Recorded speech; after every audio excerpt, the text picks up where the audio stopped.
Good evening, friends. It's your pal DJ, bringing you a little they them mayhem to your Tuesday evening. Welcome back to Happy Hour. That was Harris Heller. That was Firefly this time. I decided to mix it up a little bit. This is off of his Stream Beats by Harris Heller. What is it called? Oh, Arcade. Yeah. How's everybody doing today?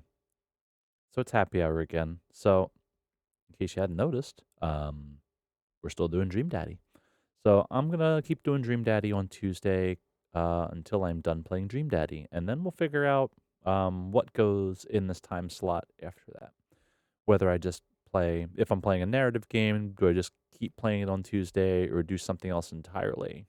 Maybe a retro Pokemon game or something else. So we'll feel that out. But today we're going straight into the Dream Daddy Mines for 2 hours, a solid 2 hours, and we'll see what kind of story progress we can get to. So let us get to the dang thing. Hi, friends. I'm an owl today. I'm not feeling my best, but I'm here, and I've been looking forward to hanging out with y'all. How's everybody doing? Purple Gang, rise up. VOD Squad, how you doing today? Hope you're well wherever and whenever you are. Got a bit of a head cold today, so doing a little bit of coughing, really good amount of sneezing, a lot of bit of blowing my nose a lot. So, and Auricola might come into the equation here or there. So, rather than you having to see that, I just kind of figured we'll just go with the owl thingy. I don't get to really bust this out super often, which was made, as always, by the very talented Infinite Bryans. But yeah, rather than you see my ragged ass face, we're just gonna do this today, and we're gonna keep it cute. Because what's cuter than Dream Daddy? They get to date an owl today. Aren't they happy about that? But how are you? How was your weekend? I hope you were well. Get that going right there off the bat. Oh, hold on. I should close it. I'm pretty sure I saved. Then we'll go into it fresh. We'll get rid of that. But yeah, so this is back to normal hours. We're back to 6 to 8. So we'll be raiding out to the Crystal Swords, who I got to see play live on New Year's Eve. This is her first stream of the new year and the first in several weeks. So very excited about that. All right, let's see if I remember where I set this at.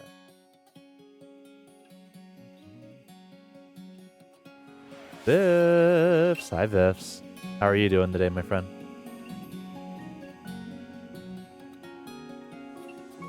Hey May, welcome in May. How are you doing today? Hoot hoot. Yeah, I busted out the owl today.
Let's fucking go. That's right. Hey, buddy, how you doing today?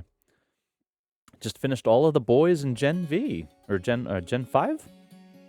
Pumped for the new season in May. Hell yeah, let's go. My mic is a little spicier than I thought it was going to be. Hold on, let me pop that back. How's everybody doing today? Hope the week's going well so far. I got a little sick, but relatively speaking, we're doing all right. Dad Rector's cut, yeah. May, are you hip? Are you hip to Dream Daddy? Oh, is this the Dad Rector's cut? Oh, I wasn't sure.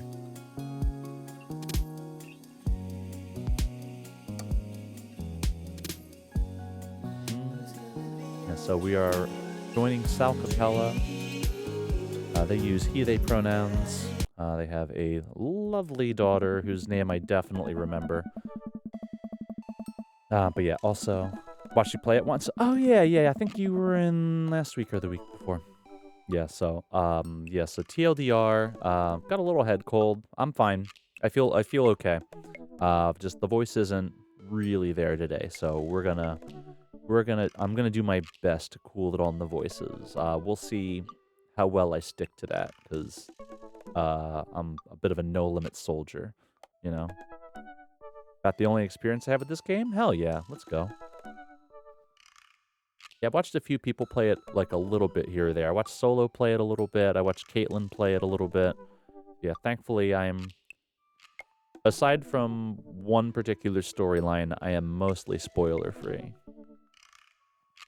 Okay. Yes, I'm spending...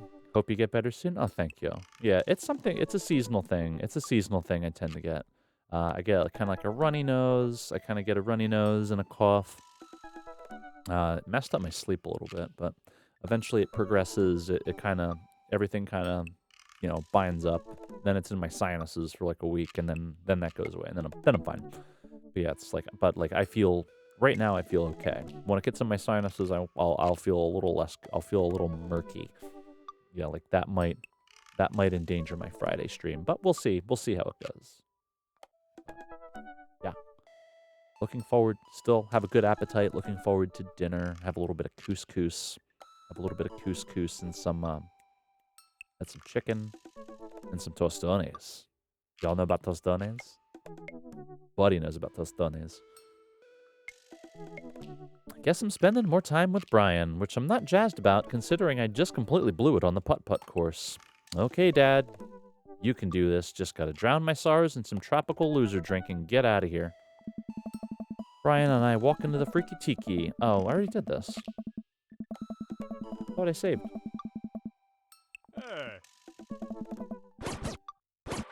Yeah, I agreed to go fishing with Brian. That's Sal. Wait, what did I do?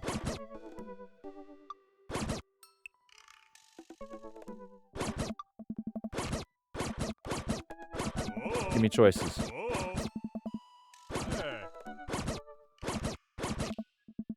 Love me some loser tropical drink? Oh, hell yeah.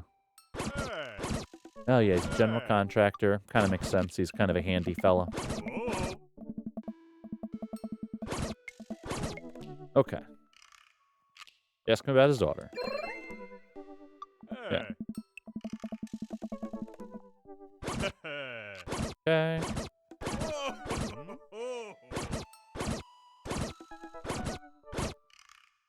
Ask about his dog.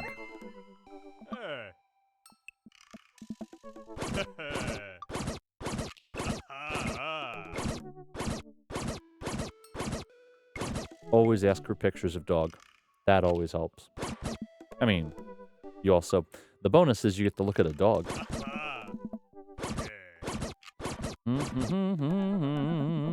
Dog. Or if they have like a cat, particularly like an old lady cat. That's always very good to just see a little bit of an old lady cat. Always good time.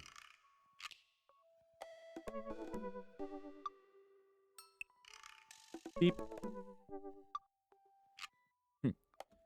Cute dog? Thank you. I grew her myself.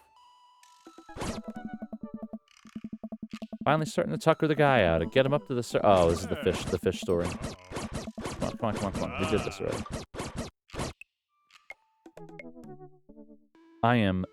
No one can outfish me. I'm simply the best out there. Didn't really have much of a choice there.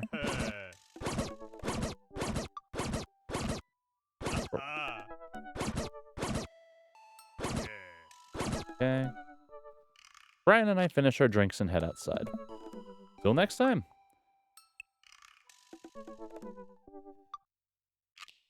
I'm real excited to catch way more fish than you, Brian. Forky, hey Forky. Just popping in before work. Have a good evening, friends. You too, Forky. Have a good night at work. Don't work too hard. And stay safe. I hope you're doing okay. Oh, thank you for that coffee, though. Enjoy.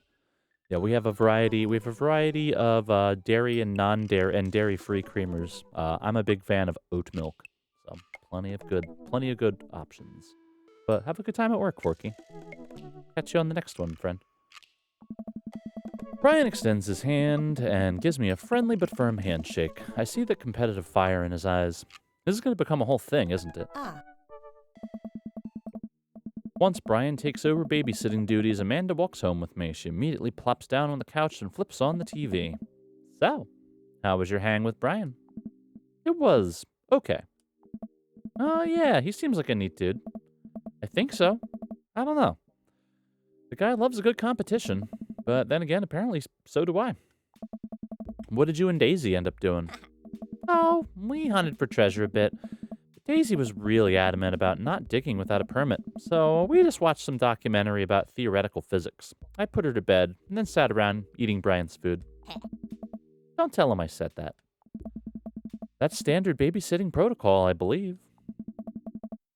I really like hanging out with Daisy. She's super mature for her age. Yeah, Brian says she has a hard time relating to other kids. She kind of reminds me of you at her age.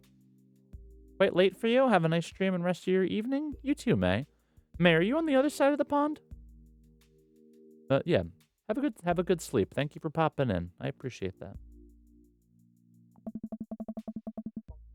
Although she doesn't bite people as much as you did. Huh. I can't believe I'm finally the cool older kid. Feels good. You gonna hang out with Brian again? That's the thing. He wants to go fishing with me. Huh? Oh. You're in Norway, so it's midnight for you. Oh, yeah, it's late. Yeah, go get some sleep, May. Yeah, definitely appreciate you popping in. I told him I was an amazing fisherman. You hate fishing. I know. I'm kind of panicking. I'm sure it'll be fine. All you have to do is wake up at the crack of dawn and sit silently in a boat on a lake for hours on end. Ooh, lake. That's a game I have coming up. Well, probably have to wait a while. Cassie started playing it. Looks really cute. With no promise of a tangible reward, your only companion being the fear and doubt you harbor deep within your heart. Fishing's fun. You'll remind yourself as the world darkens around you and you wonder if it's really you staring back at yourself in the lake's reflection or simply just the abyss. Yeah. Laugh it up, Amanda. You're coming with us. Huh. It is my constitutional right to refuse this order. Daisy's coming too. Well, I bet I could convince Brian to bring his dog. Huh. Fine. So, I'm in. Alrighty. I'm bushed. I'm gonna call it a night. Don't stay up too late, okay? You got it, Pops. Beep, beep, beep, beep. Bing.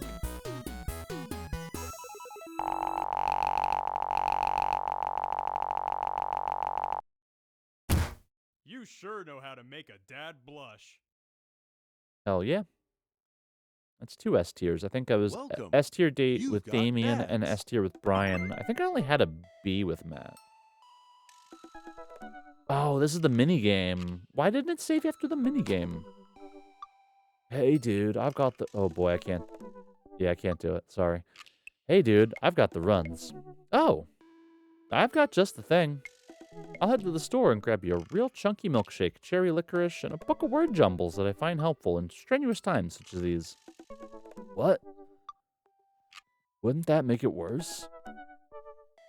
Oh, it's not for the diarrhea. Milkshakes are just comforting. Wait, why are we talking about this? Why, I've got the runs. I meant that I felt like running. Want to come to the gym? Why do I feel less excited about that than getting you home remedies for diarrhea? Come on, man. It'll be fun. You know what? Sure. When are we doing this? There's 30 more minutes left in this Meat Hell marathon. I'm outside right now. I'm warming up. Okay, okay. At least let me see Betty get away from the wolves in time to get her sopressata wrapped cheesecake out of the oven. Sopressata. I'm that right amount of hungry where everything sounds good. The gym just installed these new virtual jogging treadmills. We'll feel like we're running outdoors. You can see other runners on your screen too. Let's try it out together. Other runners? Will I be able to keep up? Uh-oh, hungry and streaming? Hi, Sco. How are you doing? Yeah. This is my Tuesday thing, so I have a little cherry and is this walnut? Cherry walnut and date bar. So that usually gets me through. So I do a short one. Just vibing the day? Hell yeah. How are you? I'm good. I threw the owl on today because I feel a little sick. But just like a head cold, like I feel okay.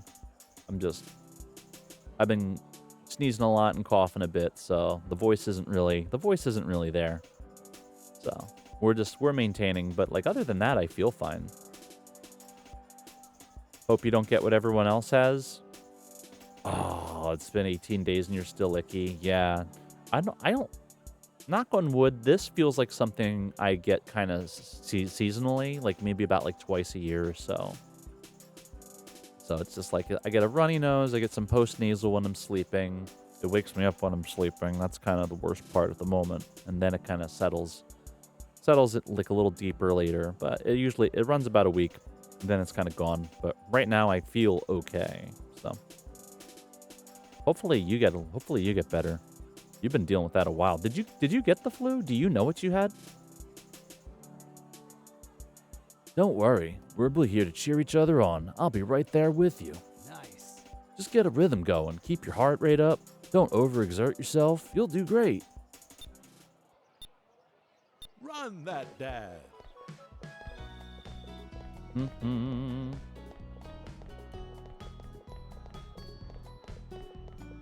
I do like that the treadmill has some give to it.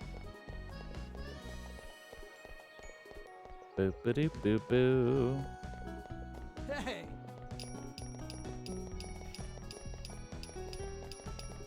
Bing bong.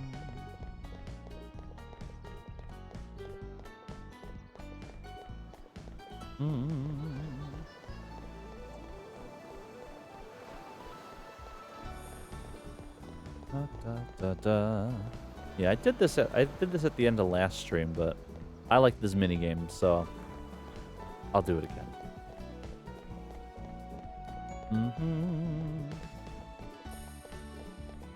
Bro. Bing, bing, bong, bong, bong. Puff. Hi, Puff. How are you doing today, my friend? Happy New Year. How have you been? Do anything fun for the holidays? Can't stay, but wanted to pop in and send my well wishes. Oh, thank you, Puff. That's so nice.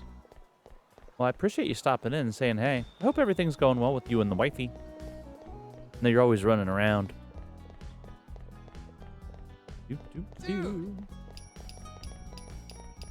Oh yeah, you were down in Jersey for New Year's, right? I think I saw you say something about that.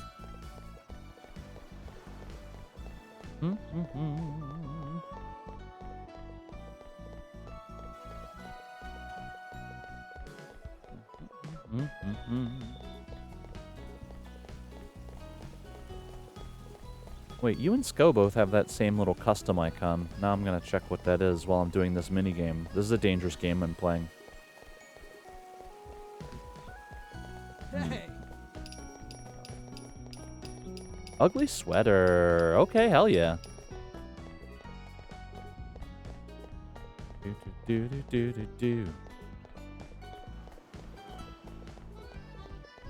Alright, I got who are we passing next? Let's pass Dan. Happy New Year to you as well. Went down to visit our New Jersey friends for New Year's. It was amazing as always, but social battery is yet to fully recover. No, I get that for sure. Got it randomly during the holidays. Okay, eggplant. Hey. Absolutely. Yeah, they really like the eggplant gag.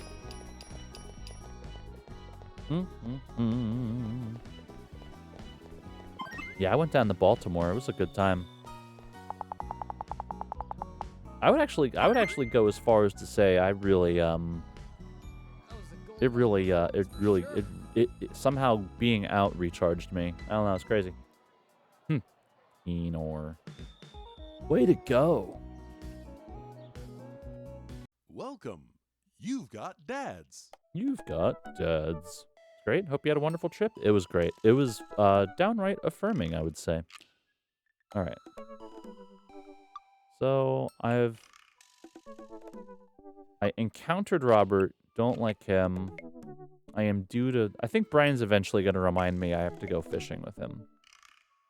Like Damien. So for folks that are just tuning in, hey, Stylin', welcome in. Is this Dream Daddy you see? It is. Hi, D. Let's have some they, them mayhem. Well, you came to the right place. How are y'all doing today?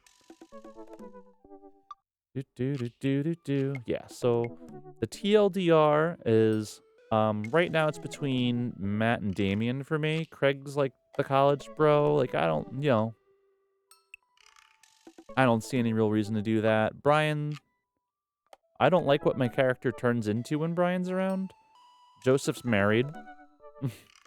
Hugo, I've seen that in Caitlin's playthrough, so I'm not really doing that because I've already seen that. Robert, I just don't dig people like that. Matt's your favorite? Yeah, I like Matt a lot. Damien really surprised me a lot. I really like, all I really knew, I knew a little bit about Robert, and I've seen pretty much Hugo's arc played to completion for the most part. So I don't really know the most about the rest of it. I know hardly nothing about pursuing the rest of these gentlemen. But Damien surprised me a lot. Damien looks like he's in a metal concert and vampires on the side in a metal band. Yeah. Yeah, no, Damien was really cool. I wasn't really sure because of how they introduced Damien, but I like Damien a pretty fair amount. But I haven't talked to Matt in a while. Oh, okay. Okay. Well, I guess the goal is to get to 3 hearts, I suppose. So I am there with Damien. Where am I at with Craig? Okay. Okay. Joseph. No. Okay. Yeah. So you have to go on dates. It's the 3 dates rule. Hell yeah. All right. Let's talk to Matt. Wait. Do it.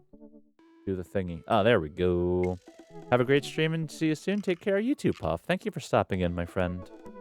Have a wonderful rest of your week. Happy New Year again. Let's talk to Matt.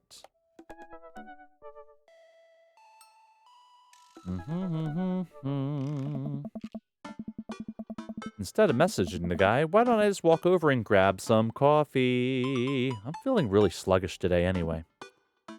Amanda. Huh. Amanda sticks her head out of her room. Father. Want to go to the coffee spoon? Oh. So you get called cool once, and now you're the cool dad who hangs out at the coffee shops and listens to neo jazz and stuff. Amanda, are you going to bring your laptop and your leather-bound journal so you can work on your poetry anthology? Wow. Wow, Amanda. Wow. Like, calm down, okay? Like, you didn't need to read my CV back to me. Oh, dear. Shit. Okay. Hold up. Can I go back?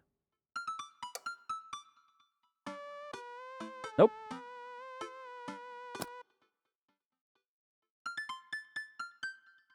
Well, can't go backwards. Let me grab my laptop and leather-bound journal. Oh, this guy. Amanda and I make the short walk over to the coffee spoon.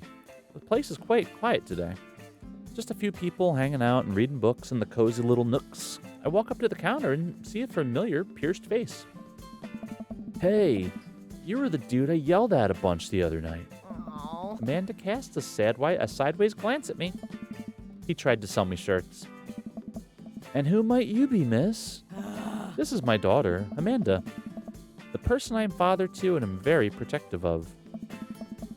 An honor to make your acquaintance. My name's Pablo. Did I mention that I make witch house music? I wouldn't call witch house music, but okay. Ugh. Oh, piercing blow to my ego, though not the one that'll dissuade my need to impress you. My innate dad senses tingle. I am overwhelmed with fatherly protective energy. I must do something to protect my child. Savage.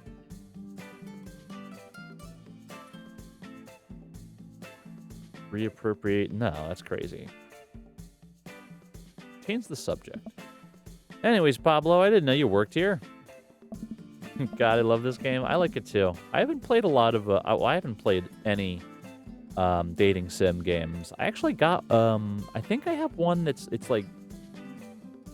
It's explicitly queer. But like everyone's in the afterlife or something, or you're in purgatory or something. I got it for an itch bundle for it was a Palestinian peace in Palestine bundle, and that was in there. So I might play that at some point. I knew I wanted to play this though, so this came up first. But yeah, I like this style of game. I like it a lot. I think it's fun.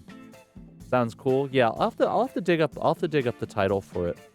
But I have it. It's in the archives. It's in the archives on my itch. But it's really cool. It's like, yeah, there's all sorts of representation and things like that. But it's cool. It looked neat. I'll have to look more into it when the time comes. Yeah, man. Today's my first day. Matt's still training me. Sal. Matt comes out from washing dishes in the back room to meet Amanda and I. He and I high-five, as fellow cool people do. I see you've met my newest employee. At your service, although I'm only here until Vacant Vale starts their world tour. Matt. When's that? Well, we have to put out a record first. Hey, All right, Pablo. Now, what do we do with customers again? Right, yeah. Pablo clears his throat. Hello, good folk of Maple Bay. Can I... Oh, Maple Bay. Okay, this town does have that name, actually. Can I interest you in a tasty caffeinated beverage? A smashing pumpkin spice latte, please. Ooh. I didn't have enough PSLs. Last fall. A classic. And you? Decaf. No, I like the decaf for cutie pun, but we're not doing decaf. Father John Misto. Sure. I don't know what a misto is, but we're going for it. A Father John Misto, please. Ugh. That might be the worst pun I've ever heard. Hey, it's pure comedy. Yeah, puns are the highest form of comedy. Oh, I was making a joke off. Father John Misty has an album called Pure Comedy, and the drink is named after Father John Misty, so yeah, never mind. Coming right up. Matt looks hot. Matt is hot. For sure. Pablo gets to work making our drinks while Matt observes him. hey. He'll get the hang of it. For as goofy as a dude as he is, kid works hard. Hey man, that concert was a lot of fun. We should hang out again. Hey, yeah. Hell yeah. Oh, I'm actually going to be done training Pablo in a couple hours and was going to go record shopping. Yes. Matt just gets me. Yeah, we went to a concert and then went to a diner. Like, okay, buddy. Want to come along? Absolutely. hey. Pablo brings us our drinks and Amanda buries herself in her laptop. I spend my time sipping my drink and cracking jokes with Matt. Last time we hung out, he told me he had trouble hanging out with other people, but for some reason, he and I can talk and joke like old buds. It's weird. I feel really comfortable around him. Once Matt feels comfortable leaving Pablo on his own, I say goodbye to Amanda and we start walking to the record store. Hey! Have you ever been here before? No. I mean, we have a record player sitting in the living room, but all I have are 2 copies of Frampton's Comes Alive. Oh. Oh, this should be fun then. We're going to find you some good stuff.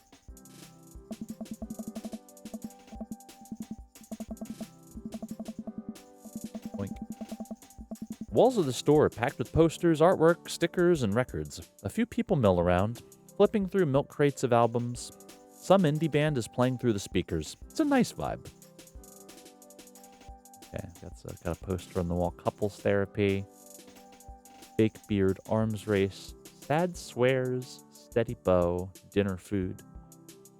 So, why do people still buy records? Isn't it kind of outdated at this point? Oh. There's a lot of people who try to tell you that vinyl sounds warmer or more true to the artist's intent, but really, I just think it's nice to collect records. Hey! It's cool that in this day and age, we just have about every song ever created available instantaneously on our phones. But there's something about holding an album and getting to see the artwork in your hands that I'll always love. Oh. That's why I try to get as many of the records I love in physical form as possible. Remember when we were kids, we would wait around by the radio with a cassette tape so we could record our favorite songs? Yes. Done that many times. I think there's mine still might be kicking around somewhere. Oh! Arg. It made each listen really special. And mixtapes were even cooler. Mixtape mentioned. Coming soon. Possibly on Monday. And mixtapes were even cooler because of how much work they took. Facts. Misto is my jam. Had my hands full of ruffle mats. Not the same as Hot Mat. I'm sure you'd like to have your hands full of ruffle mat. Now you just make a playlist. I think the last time someone gave me a real mixtape was in high school. Hey! I look around the multi-level... oh, it's a multi-level one too? Hell yeah. Multi-level record store and spot some genres. Future wave, jungle, anarcho-punk, nunsploitation. I have no idea where to even start. Man, this is a little overwhelming. Hey! Here, let me help you find something you might like. If you were a milkshake, what flavor would you be? Purple. I mean, obviously. Cookies and cream, vanilla, strawberry, purple. I mean, duh, right? Hey! Cookies and cream? Oh, hell yeah. I mean, like, real talk, that's the answer. But I gotta go with the bit. Gotta rep Purple Gang. If you could buy only one type of candle scent for the rest of your life, what would it be? Daffodil Mountain Spring, Camouflage Summer Breeze, Spring Creek Fireball, Power Violence Cherry Blossom. Ooh. Daffodil Mountain Spring sounds legit good, but also Power Violence Cherry Blossom. Purple Cookies and Cream, yeah, why not both? Por qué no los dos? Power Violence Cherry Blossom, yeah. Probably gonna be between... oh no, the Daffodil Mountain Spring. Nah, let's go with Power Violence Cherry Blossom. Hey! What's your favorite ambient sound? Rain, bowling alley, Star Trek bridge ambiance. Nice. Howls of the Bone chorus. Okay.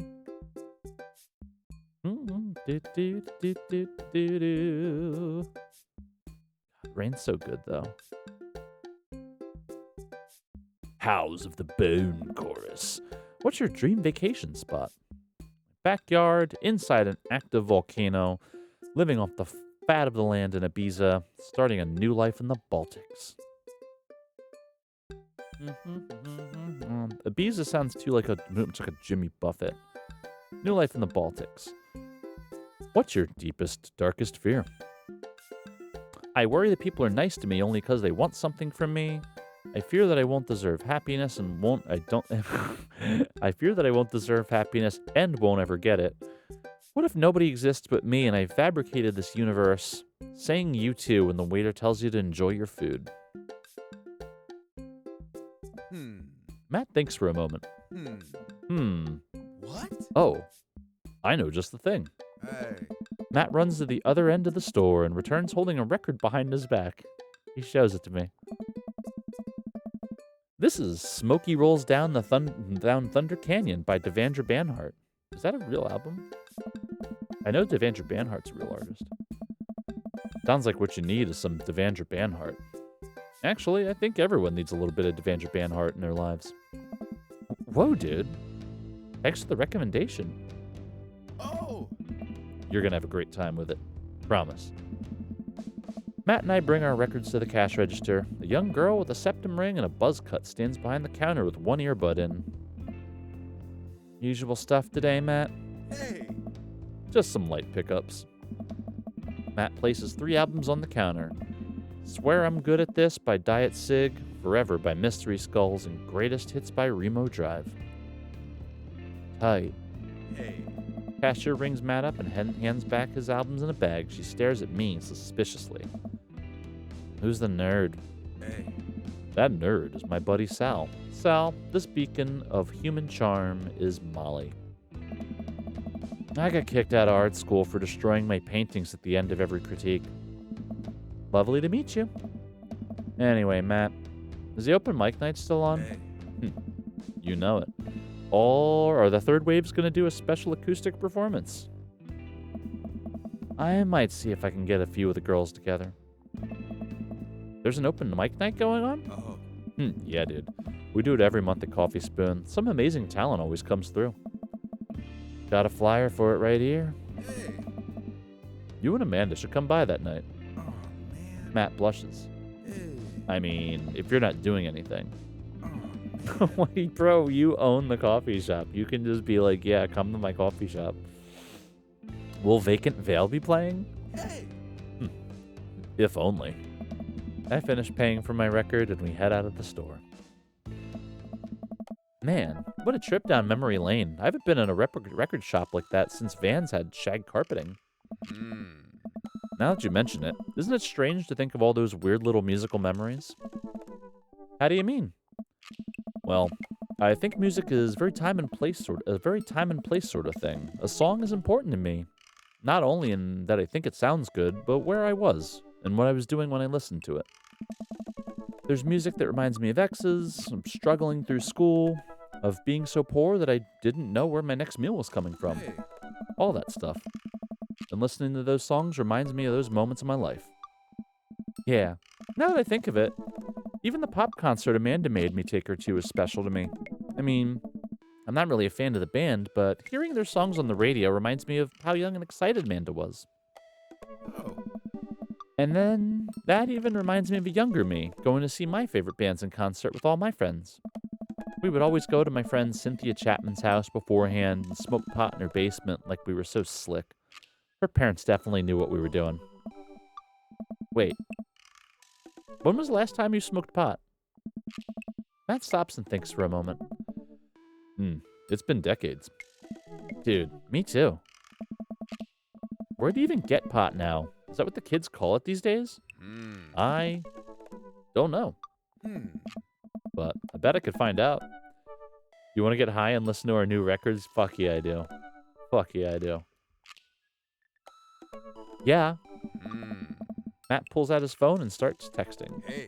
After a few minutes, he looks up and smiles at me. Hey. Ah, Molly's got a hookup. Says to meet in an alley near the coffee shop. Says to meet in an alley. Okay. Hey. You sure? Okay. If it turns out it's the feds, you make a break for it, and I'll take the heat. Just promise me you'll raise Amanda like she was your own. You realize that weed has been legalized in this state, right? I definitely knew that. Hey. But we live in dangerous times. Who knows what lurks in the seedy underbelly of Maple Bay? We could find ourselves on the wrong end of a deal gone bad. Just look out for Amanda. I swear. What? Oh, here's our guy. Coming around the corner of one of those nasty grease dumpsters, shrouded in darkness, is a lean figure dressed in all black. Is it going to be his kid? Who wants to bet it's his freaking kid?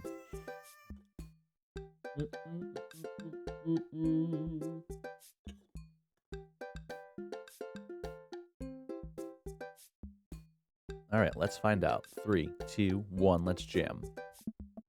Oh, sorry. Excuse me, Mr. Drugman. Hmm. Ah, it was Damien's kid. Surprised, the person almost jumps out of their skin. It's Lucian, Damien's son. Who sent you? Oh. We're cool, man. We're cool. Says who? For all I know, you could be with the feds. Actually, weed is legal. Prove you're cool. What? I need to know that you're down or I bolt. Show him you're not wearing a wire. Impress him with your extensive knowledge of current drug lingo. Cite mutually assured destruction. Do, do, do, do, do, do, do. I don't really know what that means. Let's go with that. I've seen this in cop films before. I lift up my shirt to prove I'm not wearing a wire. Oh, Jesus. Put that away, please. Look, it's fine. I get it. Buzzcut Molly said you were coming. Right. Now that the formalities are out of the way, let's make a deal. All right. How much do you want? 1. 1 weed, please. 1 marijuana, please. Thanks. Put that 1 marijuana directly in my hand. 1 what? Hey. Yeah, Hey. he means weed, Lucian. Yeah, but how much? Hmm. Hey. 1? Oh my god. Look, here. Take this and give me $10. Just don't tell my dad. Let's all forget this ever happened. Cackling at this whole exchange? Yeah. 1. Let's just go to the dispensary and say 1 until they kick us out.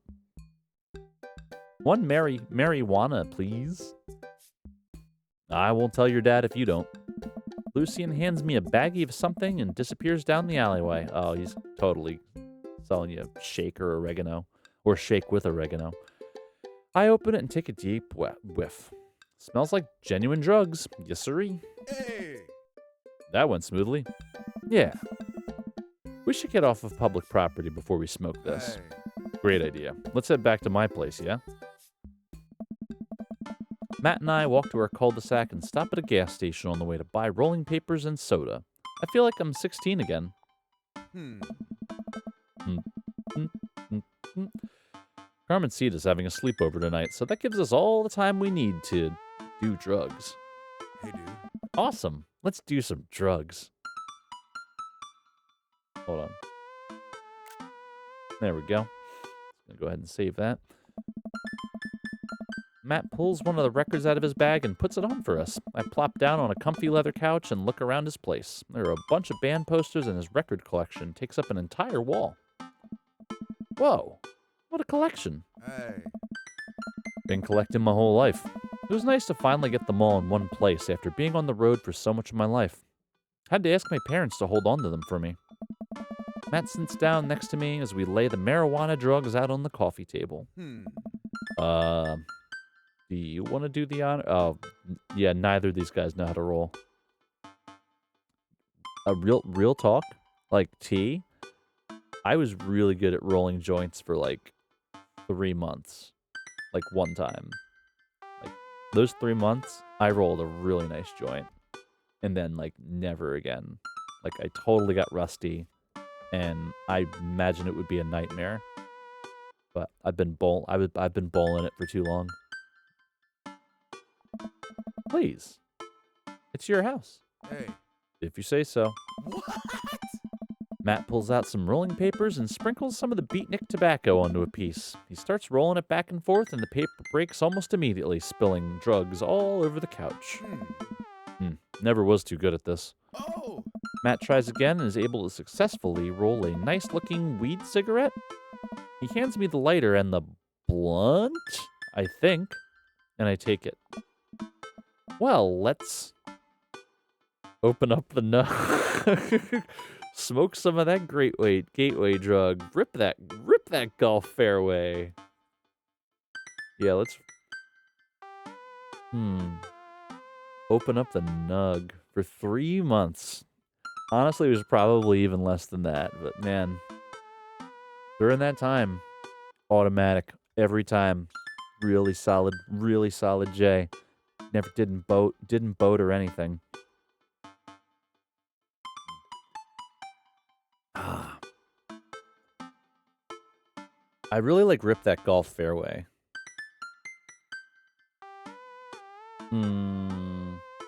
Open up the nug. Hey. Is that a word? Ah. Sorry, we're going back. I should have gone with my instincts. Oh, it's not going to let me. Ooh.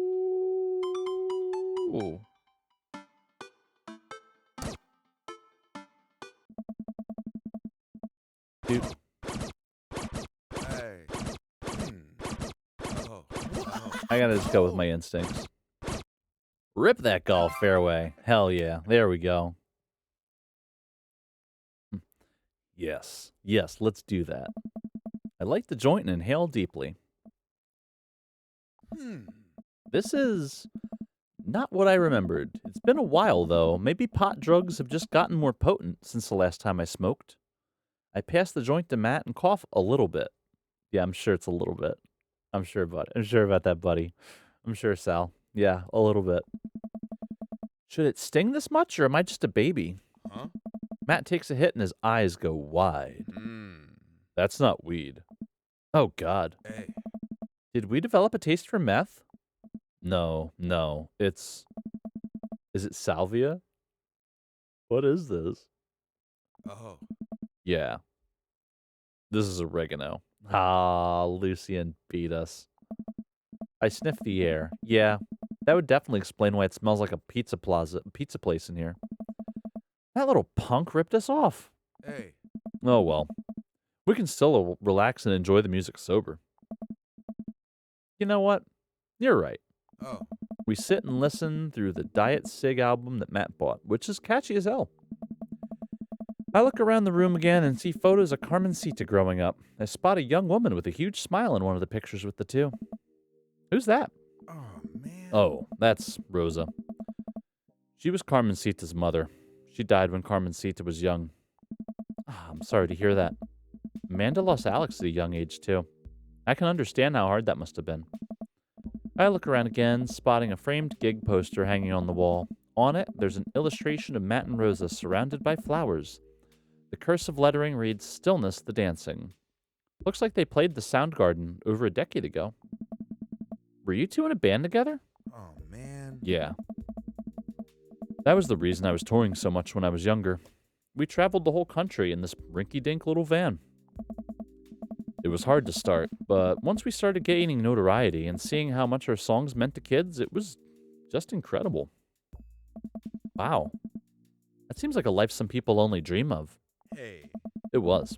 And it was difficult at the same time. I couldn't have done it without someone by my side.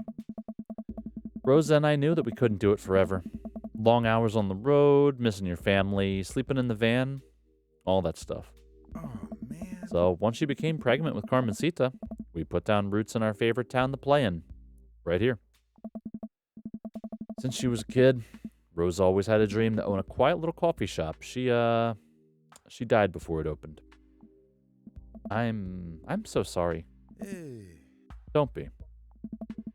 I'm not really sure what to say. I couldn't possibly count the number of times I told people the same thing after Alex died. Hey. Matt gets up to flip the record. Next to the turntable, I notice a dusty piano. Do you play? Oh, man. I'm out of practice.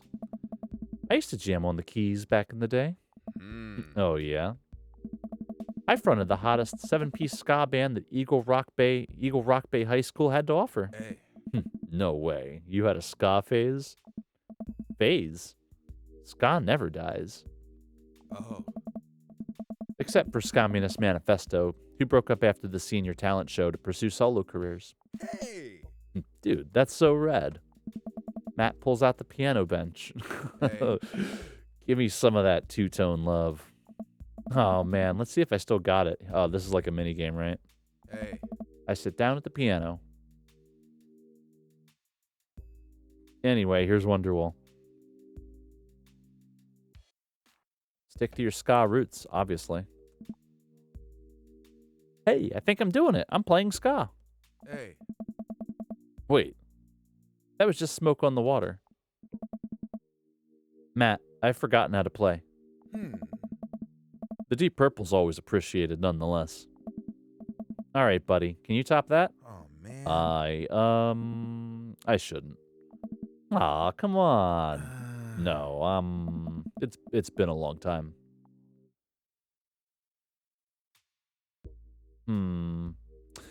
I will note, one thing I noticed with the Hugo arc is that you can just keep, well, whatever, we're just going for it. Yeah, dropping it doesn't seem to be the move. Never too late to get back into it. Matt, you just sat through a butchered version of Deep Purple's Smoke on the Water. How much worse could it be? Matt stares at the piano for a second. Okay. I'm, okay. Matt closes his eyes and runs his fingers over the keys. He breathes in deep and starts playing a melody. If I didn't know that he hadn't played the piano in a long time, I would never have guessed it. Matt plays a soft, sweet tune filled with emotion. I've never heard this before. Is this one of his original works? This is so cool. Hey. Matt finishes the song and finally opens his eyes. How was that? That was amazing. Oh, it's nothing. Come on, man. That was killer. Are you going to pull that out for the open mic night? Oh, man. Oh, no. I never play at those. Well, why not? You're really good. It's just, I don't do it anymore. I just don't like being up there and alone and having so many people stare at me. It doesn't feel fun anymore. I can sense that Matt's getting uncomfortable at the thought of it. I won't push him any further. All right, man. But I hope you know how beautiful your music is. Oh, man. Thanks. Hey. Matt and I sit and listen to more records until it gets late, and I decide that I need to get to bed. Matt walks me to my door. Hey. Let's never tell anyone about the oregano, okay? Deal. Wait. Can I tell my doctor? I don't know anything about the health effects of smoking oregano, and Hey. I think we'll be fine. Hey. Night, dude. I smile. Night. I walk inside and the house is dark, save for a sliver of light coming from beneath Amanda's door.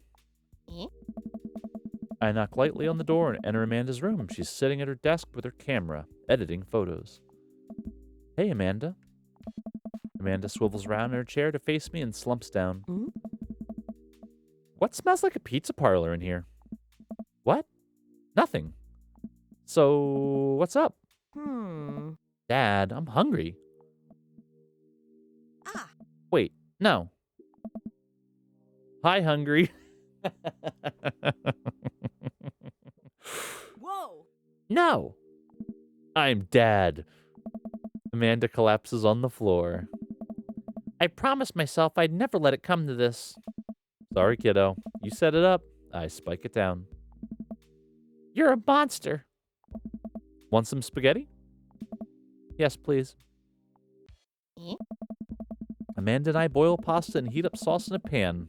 Well, I boil pasta and heat up sauce while Amanda watches. Despite my best efforts, I'm not able to set it on fire. Huh? How was record collecting? It was great. Did you know that Matt used to play in a band? Huh? No way. Was he good? I don't know if the band was good, but he played some piano for me tonight, and it was amazing. All right. He played piano for you? Dude. Yeah. I brought it up that he should play at the open mic night that's happening in his coffee shop, but he kind of got weird about it. Huh. Hey, I saw a flyer for that. We should go. It's not too late to start a father-daughter punk band and play a couple tunes there. Huh. Yeah. Let me break out my glockenspiel. I think I only know hot cross buns, but we can work off the chord progression. Amanda and I have a nice dinner before she goes back to her room to do photography stuff. I end up watching True Life. I'm a house hunter. They're staging an intervention for the house hunter who's crying uncontrollably over the color of the walls. They know they can paint the walls of their house any color they want, right? Matt's song is stuck in my head all night.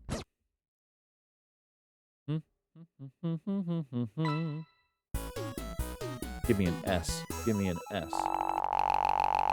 Give me an S. S for ska. You really are the king of carrot flowers. Bam. King of carrot flowers. What the fuck? Neutral Milk Hotel reference. Okay. What a good game.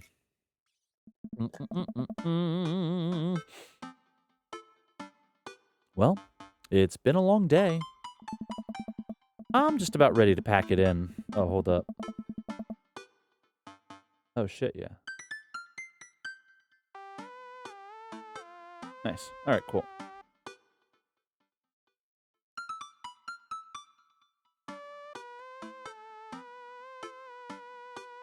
I'm just ready to pack it in. After a few bites of ice cream from the freezer, I turn off all the lights and walk down the hall to my room. I wonder if Amanda's still awake. That kid needs some sleep. As I pass her room, I can hear a faint sound, but I can't quite make out what it is. I get a little closer. Is she crying? I knock gently on the door. Hey, Amanda? The crying immediately stops. Not right now.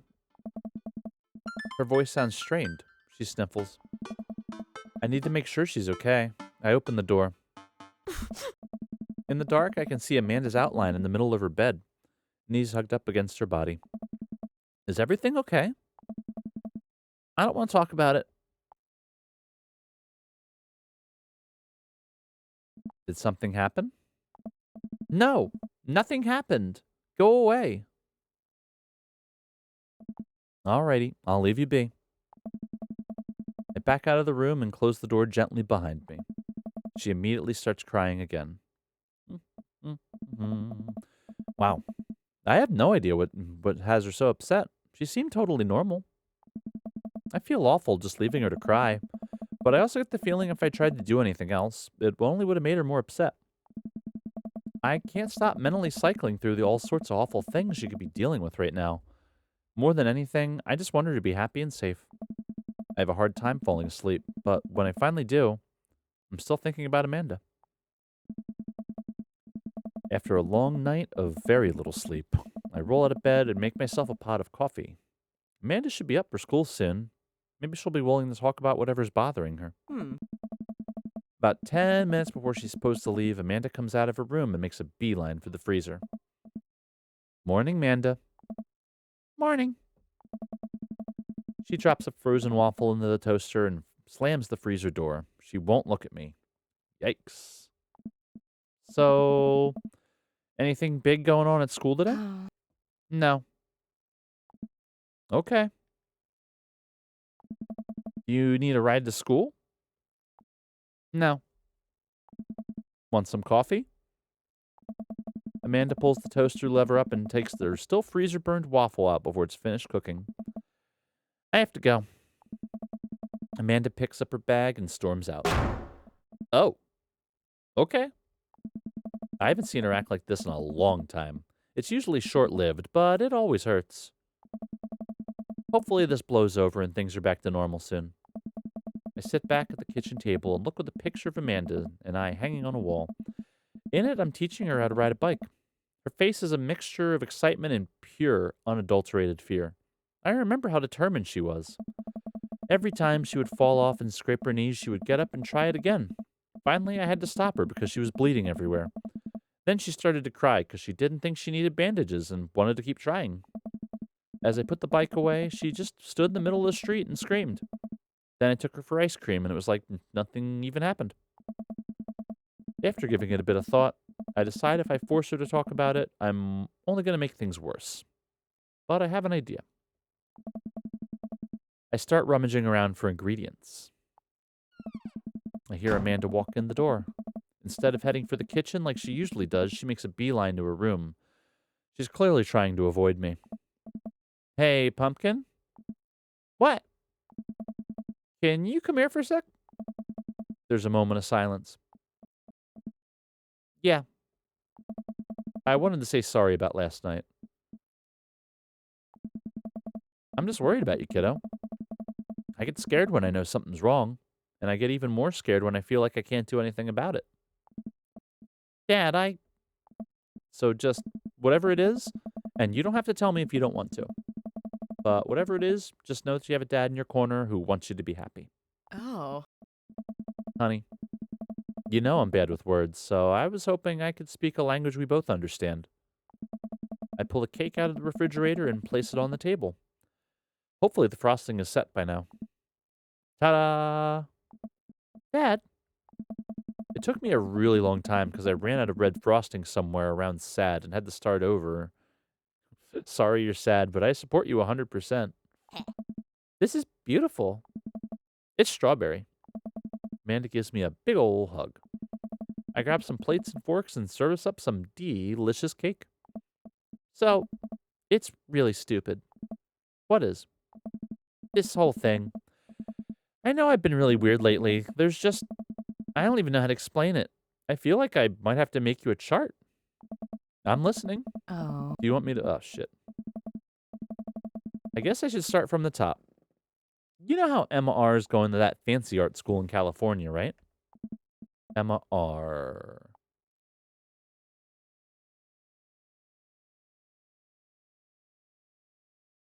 The, the best friend?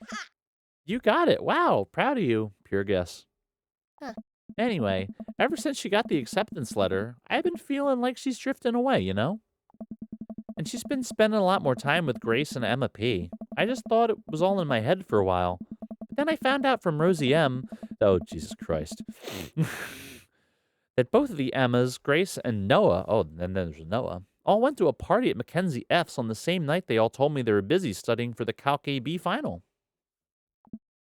Yikes. Oh. So, another important piece of information is, God, this is embarrassing. Have a crush on Noah, and, that's a thing. What? What? Whoa. I had no idea. I definitely didn't know that. Okay. You're a bad liar. So are you. I learned from the worst. Oh. Anyway, so the only person I told about the crush was Emma R., and she promised not to tell anybody. I didn't confront them about the party thing because I didn't want to start drama, so I just kept quiet and kept going about my business. Amanda sighs. And then one day I invite everybody out to get nachos at the mall, and after not texting me back for like 2 hours, even though none of them ever put their phones down for more than 60 seconds, they all say they're busy, like simultaneously. So I tell them, never mind, I'll just eat nachos at home, right? But we were out of chips, and I really, really wanted nachos. Totally understandable. So I go to the mall anyway. I get to the food court, and who do I see there but Grace, Emma P, Emma R, and Noah, all hanging out together and eating nachos without me. What? It gets better. I'm standing by the escalators watching them, and I realize that Noah has his arm around Emma R, which is kind of weird, right? But then they kiss. No. Yes, I know. So I storm over there, and I'm like, hey. And Grace drops a nacho in her shirt, because of course she does. And Emma R is just like glares at me. Grace. Nothing's coming up. I don't know who that is. Grace is the... Did she poop the bed too? Is the gossipy one. Boring one. Well, yeah, but that's not the important part. Grace is the one no one really likes. Or I guess that's me now. But anyway, nobody will say anything, and I'm just like, you guys suck. Which I realize is not the most eloquent thing to say, but I was very angry and really embarrassed, and I just wanted to get out of there. So I left, without nachos, might I add, which only further contributed to the shitty day, and immediately drafted a super long text to the group chat asking them why they'd been so weird. And I wrote another one to MR, asking how long the Noah thing's been going on, and... Sorry, I know that's a lot. You still following? I have no idea what's happening. What did Emma R say? Ooh, okay. Get a load of this. Emma R says, you know what? Let me just read it to you. Amanda pulls out her phone and reads, word for word, an arduously long string of text messages. Hmm. Can you believe that? I cannot believe that. I care so much about Amanda's social life and mental well-being, but man, I do not understand what she's talking about. This is all beyond me, but I'm trying my hardest to be supportive. Ah. They were dating in secret for like months. So I told her that she's been a really terrible friend, and she's like, "Well, if you think I'm so terrible, then just stop being my friend." And I was like, "Okay." And then she left me on red. And then, wait, left me on red? What's that? Oh, like she saw my message and didn't reply. And I know because there are read receipts. I don't know what read receipts are, but I'm just going to nod and pretend I understand. Gotcha. So while all this is happening, I'm talking to Emma P about how mad I am because she's at least being kind of reasonable, and I'm venting to her about how pissed I am about everybody and stuff. Mm. And then out of nowhere, Noah texts me and is like, "How could you say that about me?" And I'm like, "Say what about you?" And he tells me that Emma P sent screenshots of everything I told her to the group chat that I got kicked out of. All right, I think you lost me at screenshots, but that definitely sounds bad. Oh. There's so much more, but honestly, it's all just really stupid teenager stuff. The bottom line is everybody dropped me. Half of my grade hates me, and now I have no friends. Amanda, I'm so sorry. I almost expected it from everybody else, but Mm. Emma R's been there since Dad died. I can't believe she would just stab me in the back like that. I'm not even that mad she's dating Noah. I'm just upset she lied about it to me for so long. Amanda stabs at the remnants of her cake. Okay, I take it back. I'm kind of mad she's dating Noah. Like, what did I do wrong? Why did everyone just suddenly decide I'm not cool anymore? Why wasn't I enough? I don't understand. And as mad as I am at everybody, like, I miss them, Dad. Amanda looks so dejected, I almost can't take it. What could I possibly say to help? Ah. Anyways, that's it. That's the whole sordid tale. Thanks for listening. Tune in next week for more hot gossip. Wow. I know, it's pretty dumb. It's not dumb. No, it's a stupid thing to be upset over. Amanda, your feelings are real. Don't ever be mad at yourself for having feelings. I guess. Unless you've secretly been a robot who's been approximating human feelings this whole time. Dad, if I was a robot, I would have transformed into a monster truck a long, long time ago. But seriously, I know you probably don't want advice, but I feel like it's in my duty as a dad to bestow upon you a few nuggets of fatherly wisdom. Oh, all of these. All of these are legit. Not all friendships last forever. Real friends don't do that. And high school sucks. Kind of like the last two.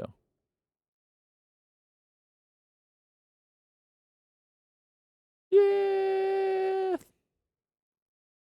Nah, we'll go. Real friends don't do that. It's pretty basic advice. When you get older, you start realizing the sort of people you want to associate yourself with. Do you really want to surround yourself with people who would do something like that to their friend?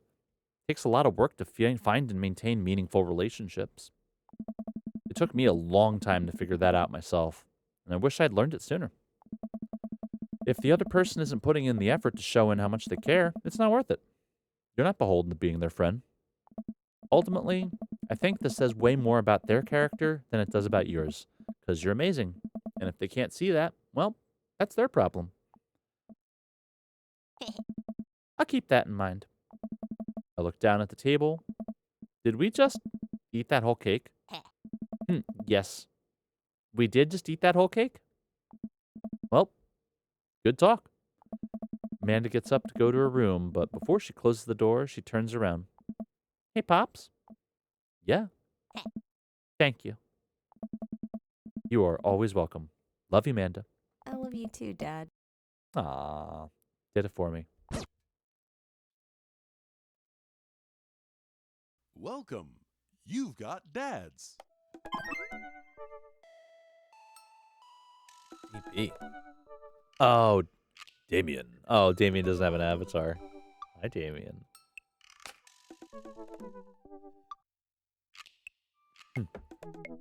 Sal, listen. This is you from the past. Whoa, how'd this happen?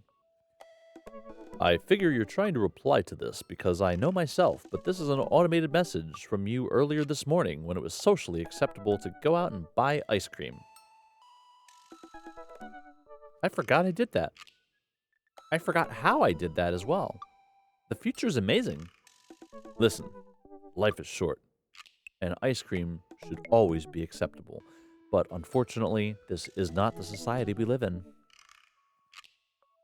And it's less the society we live in and more me projecting my own anxiety about being judged onto others. But you know what I mean. By the time you're reading this, it is a certain time of day in which no one will bat an eye at you for going out and buying ice cream. You know what to do. Be good, me. Buy that ice cream.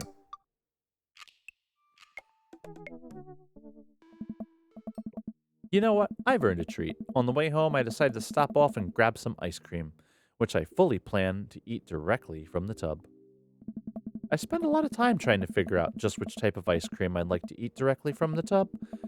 Rocky Road, pistachio. Oh, Amanda's probably going to want some too. Better get 2 tubs. She loves cookie dough ice cream, right? Hey, mister. I turn around to see. Oh, God. I turn around to see Ernest leaning up against the wall of the convenience store. Yes, Ernest. Ernest? You're cool, right?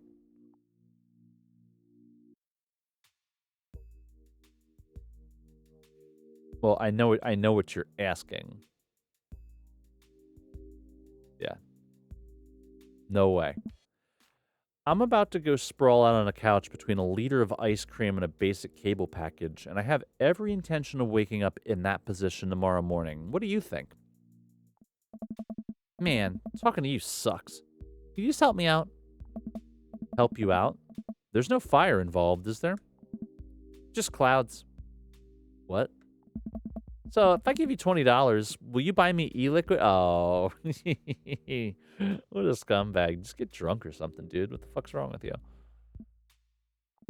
Ernest, what's e-liquid? It's like, Gatorade, you know? Electrolyte liquid.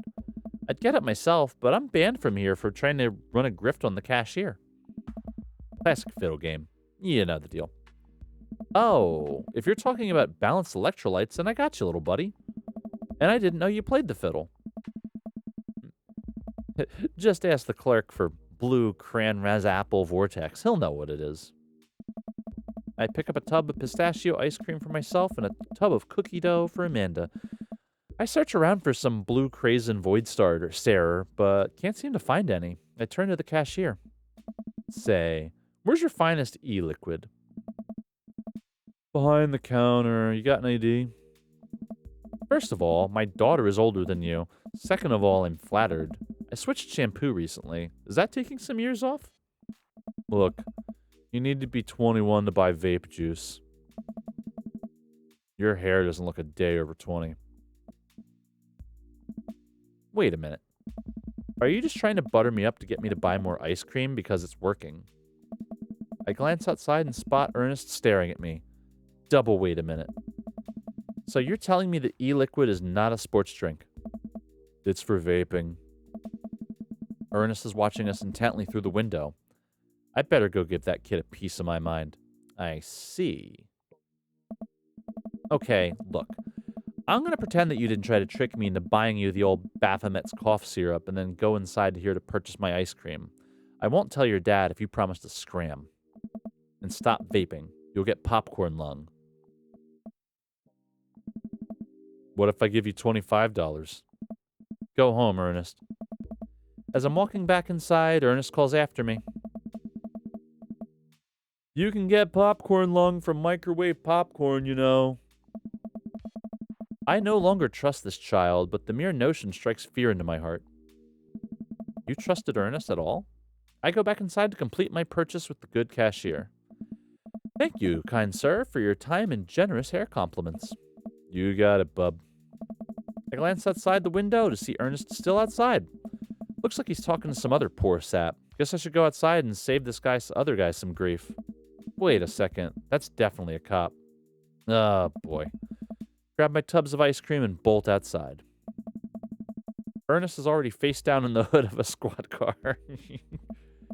Ernest, did you seriously just try to get a cop to buy you e-liquid? You know this kid.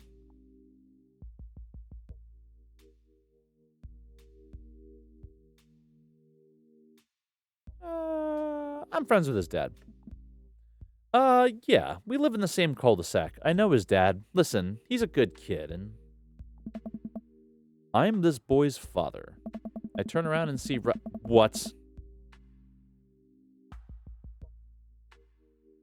I turn around and see Robert walking up the street and toward the convenience store. Oh? Ernest, what are you doing? I want a lawyer. First of all, good first instinct. Remember, you're not required to answer any questions from a police officer without a lawyer present. You're this boy's father? Oh. Yes, sir. Ernest likes to lash out at me like this, ever since the accident. Oh, I don't like talking about it. That's fine. Robert gets a wistful twinkle in his eye. Oh. It all started Jesus Christ.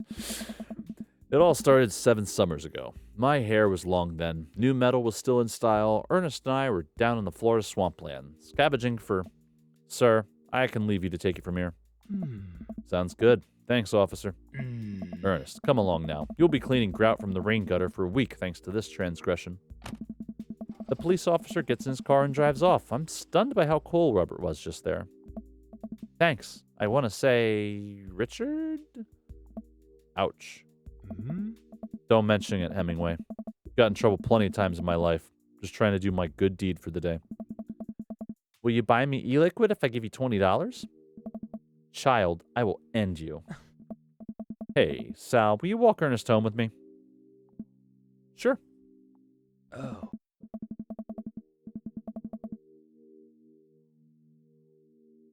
Ernest runs ahead, presumably so he won't be seen with us, which is a thing I think kids do. He reminds me a lot of myself when I was his age. Well, maybe I wasn't as dumb. Seems like he tortures his dad. Hey.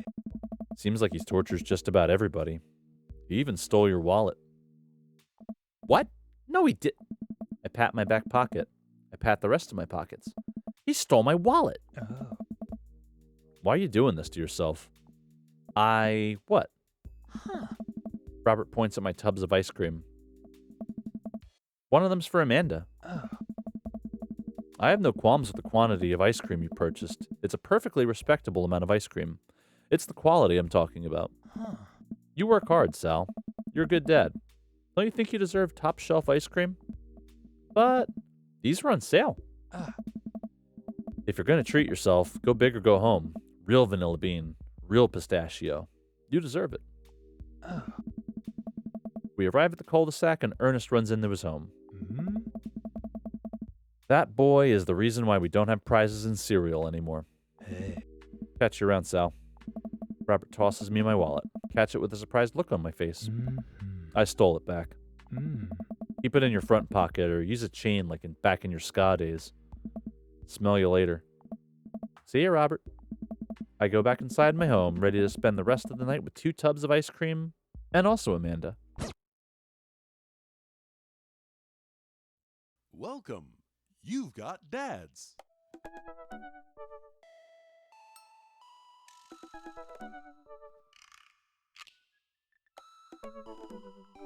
Boop, boop, boop, doo, doo, doo.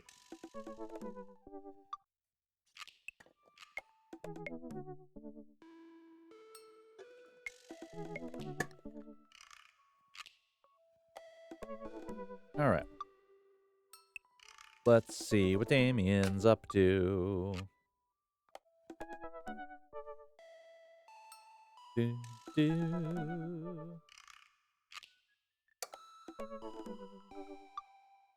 Mm-mm-mm-mm-mm-mm.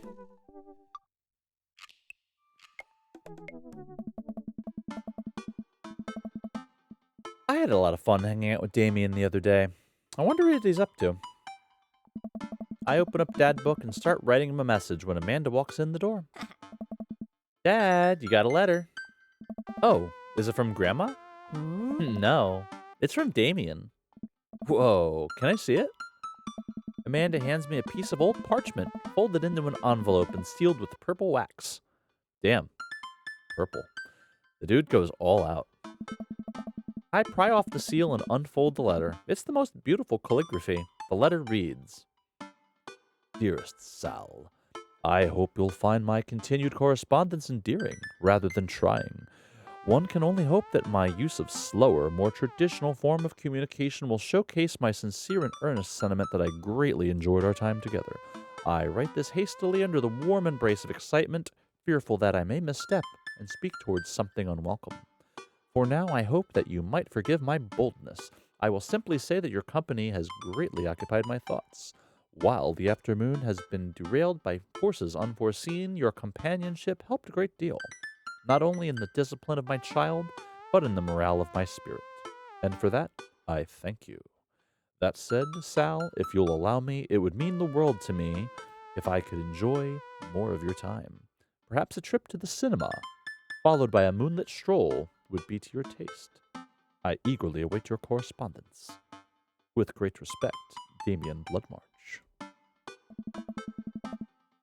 Amanda and I both look up from the letter. Wow. He's good. So, you gonna catch a movie with him? Yeah. I better message him on Dad book and let him know. Amanda slaps my laptop shut. You have to write him back. A real letter. But my handwriting looks like two toddlers fighting over a crayon. Hey! Dad, you have to. He wrote you a letter. That's so cool. Will you help me? I need to class this up. Father, I was made for this. Here's what you do. Find tickets to a show that you two will like, then enclose them in the letter. Oh, that's classy. Huh. Amanda and I hop onto my laptop and peruse showtimes. He doesn't seem like a romantic comedy kind of guy. Yeah! Oh, here's one. Vampire Crusade 2? Evil never dies. I don't know. That sounds kind of stupid. Huh.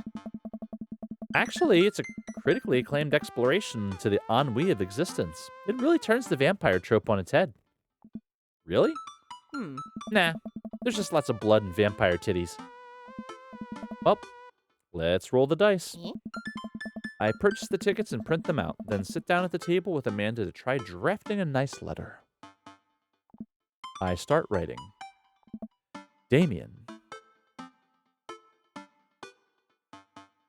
Good morrow to you on this fine eve.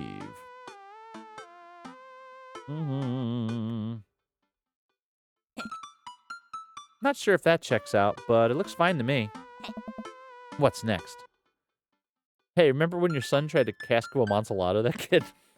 You been good? I must confess of my amateur control of the written word. Oh. Geez, Dad, have some faith in yourself. Okay, we're trucking along. Let him know how you're feeling. You find me in good spirits, for I felt very much the same after our last encounter. I did very much enjoy the adventure we found ourselves on last we met. That Ernest shit was pretty messed up.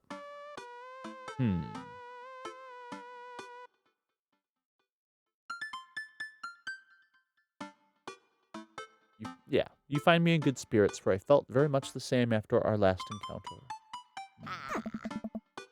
Ask him to hang out already. True art takes time, Amanda. While a strange turn of events, I found myself enamored of the what? Oh, while a strange turn of events, I found myself enamored of the situation at hand. Like Bruegel's landscape with the fall of Icarus, I find myself lost in your details. Let me, get at that. Yeah.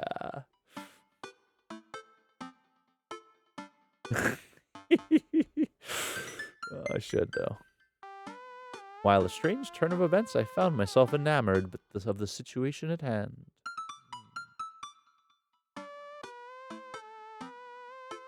Nah, I like the middle one. Like Bruegel's landscape with the fall of Icarus, I find myself lost in your details.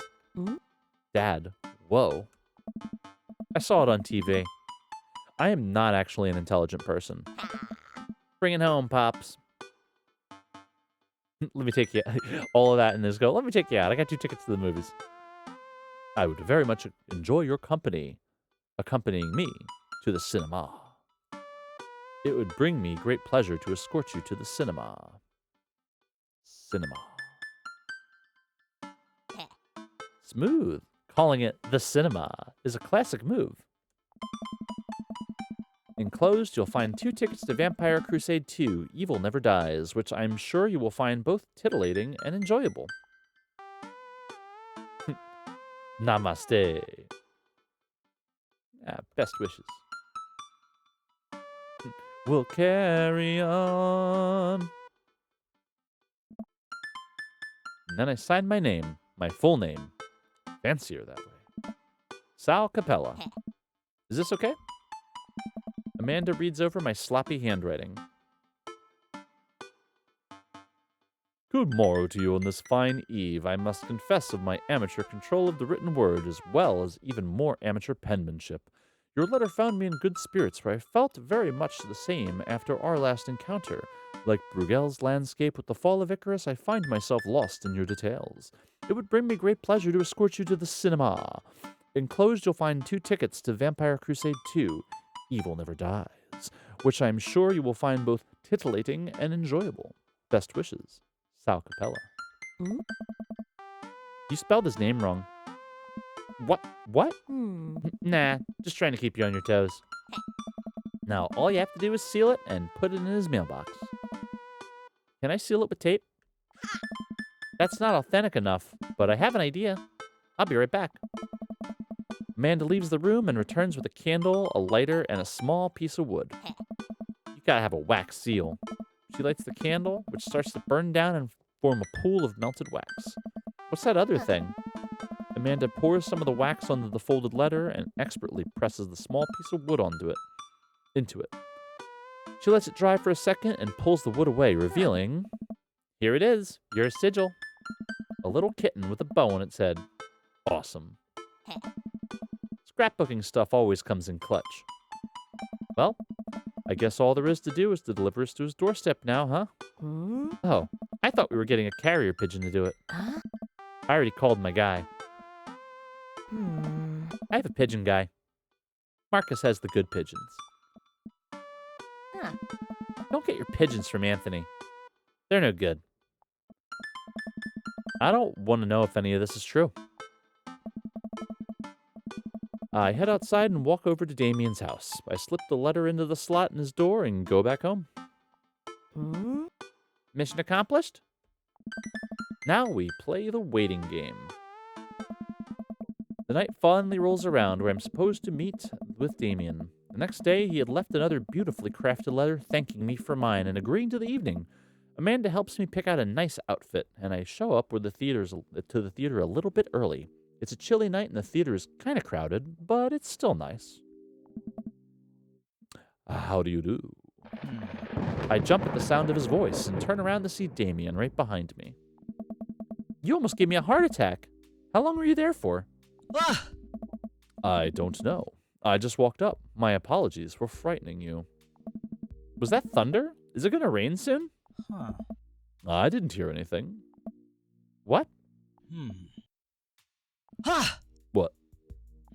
Regardless, the hour grows close. Shall we take our seats in the cinema? I must thank you again for purchasing our tickets. Please, allow me to repay the deed in Sour Patch Kids, or perhaps Milk Duds. Let's do it. We get in line to buy snacks. As we're waiting, I hear a familiar voice behind us. Ugh, my dad's here. Is that a fucking cape? Oh geez. I think it's actually, I think he calls it a cloak, and he's very particular about that. It's a whole thing. I turn around to find Lucian standing a few feet between us with a gaggle of other goth kids. Lucian, how nice to see you. I didn't know you were coming to the theater, but I'm glad to see you spending some quality time with your friends. Whatever, Dad. And what movie will you be attending tonight? Neat cloak? Hell yeah. My friends are making us see some kids' movie about talking animals. I don't really care about it. Hmm. Well, I do hope you enjoy your evening. We'll be watching Vampire Crusade 2, Evil Never Dies. What? You? Watching that? Yeah, I thought Damien would enjoy it. Ha! Good luck with that, Dad. Lucian rejoins his friends, and I look over to Damien. Good luck with what? It's nothing. My son loves to tease. We wait in line for a little longer, and Damien buys us snacks. He seems a little nervous. I wonder what's wrong.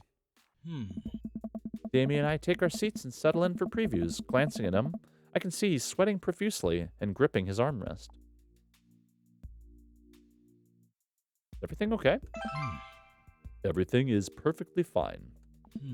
I'm so, excited for this film. I'm a devoted patron of the arts, especially the scary arts. The scarier the art, the better. Do you have a favorite horror movie? I, of course, have a favorite horror movie. Mine is Halloween Town. Terrifying. Oh, interesting. That's odd. I don't seem to remember Halloween Town being that scary. I would have expected him to bring up some sort of strange foreign horror film that I've never heard of. Oh, is Damien a scaredy? Is Damien a scaredy? Damien's knuckles are turning white. Looks like he's about to rip the armrest off. Wait a second. Damien, are you afraid of horror movies? Oh my. You must be joking. I love horror movies. The lights dim for the film. Ah! Damien screams. I apologize. I was thinking about something far scarier than this movie, which is not scary at all. We settle in as the film starts. I offer Damien some licorice, and he takes one. I take note in how much his hands are shaking. What a dear. Yeah, he's a sweetie. Ah! The title flashes across the screen in bloody letters. Vampire Crusade 2, Evil Never Dies. A pale man with long silver hair, glittering red eyes, and well-oiled abs sits up in a coffin. Romulus bad blood, awaken my coven. Two more vampires slide the tops of their stone coffins onto the floor. Demetrius Morvant, brother, is it time? Carmela von Rudent, yes, husband, but also mortal enemy, it is time. The three look at each other, and then to the camera. For the Vampire Crusade. They said the thing. This rules. The trio of vampires flies off into the night as foreboding organ music plays in the distance. I somehow get lost in the movie. As dumb as it sounded, it's actually a pretty fun flick. Okay, so like Morbius. Ah! We get to a tense moment of the movie where Romulus Trueblood sits at a truce meeting with the general of the human army, whose wife Romulus had fallen in love with. Romulus, good to finally meet you. General, I agree. It is good to finally blood you. What? Romulus leaps out and slashes the general's throat. Blood splatters all over everything, including the camera. Ah! Damien screams again, reflexively grasping my hand. I immediately blush, forgetting about any vampires or blood or vampiric blood. Oh my. Oh, I'm terribly sorry. Damien retracts his hand and places it back in his lap. I was writing a novel in my head about blood magic, and I got to an extremely scary section.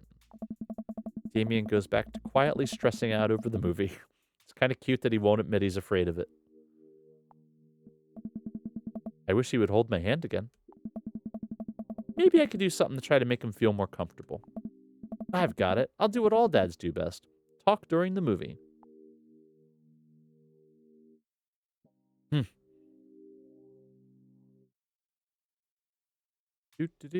Do. Ask what's happening. Where does a dog go when it loses its tail? Ah! Where? To the retail store. I yell that last bit a little too loud for a crowded movie theater, but I can see a smile form on Damien's face. Oh. Good one, Sal. The The rest of the movie goes by relatively smoothly, with only a few whimpers from Damien. Maybe he would have liked the romantic comedy better. We get to the final scene of the movie, where Romulus Bad Blood and the General's wife embrace each other in the crypt. It appears that the true vampire crusade was the vampire crusade in our hearts. Our cold, unbeating hearts. Romulus and the General's wife begin making out. Hard. Oh my. The film fades to black and the end appears on the screen, but then it hard cuts to Demetrius and his rival lover Carmela, who watch the two from afar. Oh no, twist ending.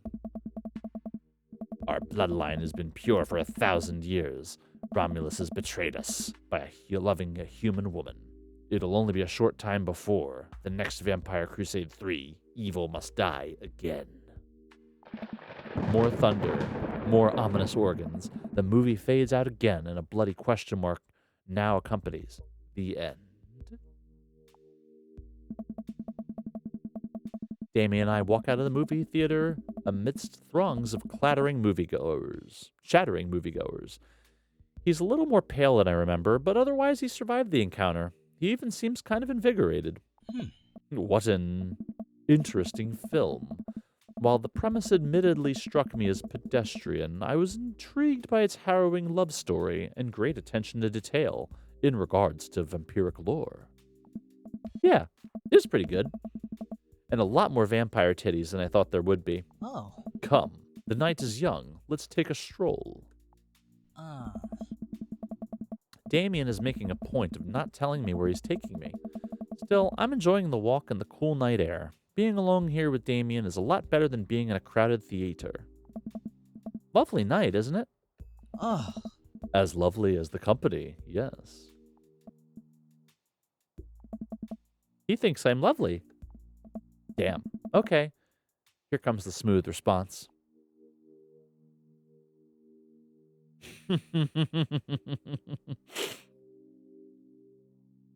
Thanks. No problem. Crushed it. We both stand there feeling a little awkward. I sure am one smooth operator. Are you getting a little hungry? Maybe we could stop off and grab something to eat. Worry not, friend. I have a plan. We turn the corner and are greeted by the gates of a cemetery? What? Are we going in there? A little bit of the Victorian flavor, Sal. Trust me. I'm a bit nervous, but Damien hasn't led me wrong yet. I follow his lead as a... Ooh, music.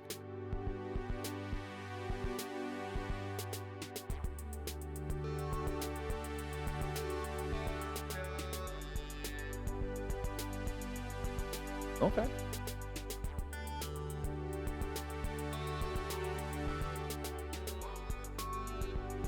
I follow his lead as we walk into the cemetery.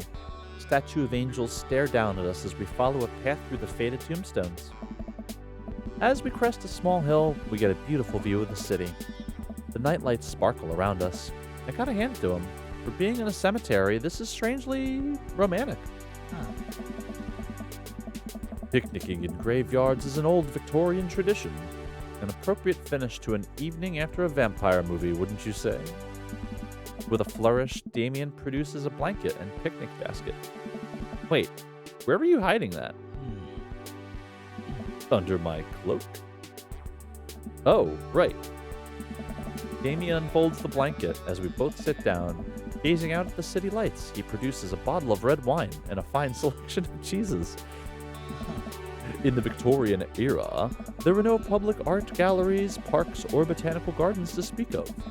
Once rural graveyards became more popular alternative to church burials, they became the only place that people could see beautiful plant life and fine sculptures. That makes sense. This is pretty nice. I have a question, though. How are you so okay with being in a graveyard, but you had trouble handling a scary movie? I wasn't. He sighs deeply. Okay, yes, I was extremely scared by that movie. I was not writing a book about blood magic in my head. I just have never been good at those. I just feel as if because of how I look and act, people expect me to love horror films. So I must play the part.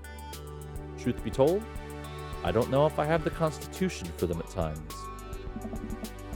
Damien, I'm so sorry. If I had known, I would have suggested another movie. Ah, It's quite alright. I actually did find myself enjoying this one, thanks to your help. Graveyards, however, I think there's something rather beautiful about death. Cemeteries are traditionally built away from cities, away from the realm of the living, and it keeps us rather separated from it. To acknowledge death and become comfortable with it, I think, gives us a certain intimate knowledge of ourselves. To sit amongst generations of those who came before us, to be truly alive in the midst of so much death, brings me great comfort. Death helps me appreciate life, savor every second. We sit and enjoy our food and wine. I don't feel scared anymore. Never thought I'd be comfortable sitting alone in a graveyard at night, but I actually feel very peaceful. You're not alone, Sal. Suddenly, it doesn't seem like we're alone. Off in the distance, I see a shadowy figure in the trees. What is that? ah, I'm not sure. hmm. It noticed us. I'm paralyzed with fear as it begins lumbering slowly towards us, its shape's taking more animal form, more feral. I look to Damien for help, but he's just as afraid and transfixed as I am. I want to scream, but it's stuck in my throat. The creature's getting closer, moving faster. Ah, Woof. huh, Oh, huh. it's a dog. As it finally comes into the light, the friendliest, dumbest little Boston Terrier I've ever seen pulls its owner towards us. Oh, is this Robert's dog? The dog trots over to Damien and sniffs at his hands. Damien looks ecstatic. He ruffles the dog's fur happily. What a beautiful dog. Hey. We both look up, not expecting to see Robert. Thanks. Hmm. Robert, what are you doing out on this lovely evening? Huh. Hunting cryptids. Hmm. What? Huh. What? I didn't know you had a dog. I. This isn't my dog. Mm. I found her wandering in the street. I put a leash on her, and now we're walking around this graveyard together. Mm. Hunting cryptids. Huh. Damien and I share a look. Ah. May I give her a treat? Mm. Sure. Wouldn't give her cheese, though. Ah. Not to worry. Damien reaches into the depths of his cloak and produces a small dog treat. What else is he keeping in there? The dog laps up the treat and crunches away, tail wagging furiously. Damien continues to smooth down her fur. Mm-hmm. Thanks. Hey. Hmm. My absolute pleasure. Damien shakes the dog's paw. Hmm. Lovely to meet you, my friend. May our paths cross again. Robert and his dog disappear into the darkness again. Damien stares after them. I didn't know you liked dogs. Oh. The Victorians loved dogs, actually. Most Victorian women of high fashion would always be accompanied by a small dog, such as a terrier or a Maltese. Hmm. I, think big dogs are nice too. Yeah, man, dogs are cool. Oh. I do believe we've had enough excitement for one night. What say we make our way home? Damien hops to his feet and extends a hand to help me up. I gladly take it, as my knees aren't what they used to be. He packs up his picnic basket and leads us out of the graveyard. As we begin the walk home, I take one last look at the cemetery. It really is beautiful. Uh. Like a proper gentleman, Damien walks me to my doorstep. Hmm. Thank you ever so kindly for your company tonight. Damien, it was my pleasure. Sal, if you'll allow me. It would bring me great joy to offer you a token of my affection. Huh. Damien reaches into his cloak, pulls out a folded, monogrammed handkerchief, presses it into my hand. Wow! Thank you, Damien.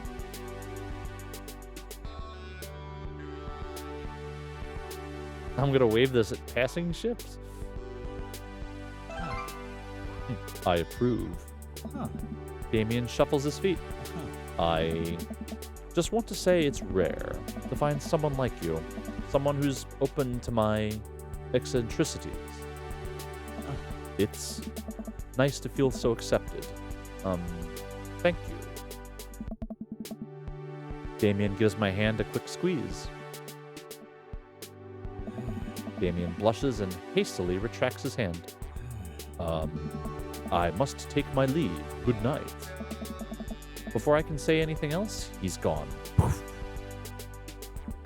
Huh. I unlock the door and step inside. Like a whirlwind, Amanda runs from the window and plops down on the couch, trying to look nonchalant. Huh. Hey, Dad, what's up? Were you watching me from the window? No. I was just, Okay. Yes. How was the movie? Lots of vampire titties. Told you. But, as it turns out, Damien is Wait. Amanda doesn't need to know that. I'll keep it between me and Damien. Scary cool. Yeah. He's so cool it's scary.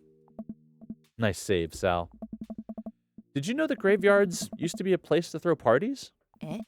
I think I'm misremembering that. Hmm? Wow, that's pretty punk. Also, we saw a dog. Definitely thought it was a werewolf for a minute, though. How can you be so sure it wasn't a werewolf? How can you be so sure I'm not a werewolf? And how can I be so sure you're not a werewolf? Amanda's eyes narrow. I don't trust you. Nor I you. We make intense, wary eye contact for a second. Anyway, I'm calling it for the night. Don't stay up too late, will you? I'll try not to howl at the moon past midnight.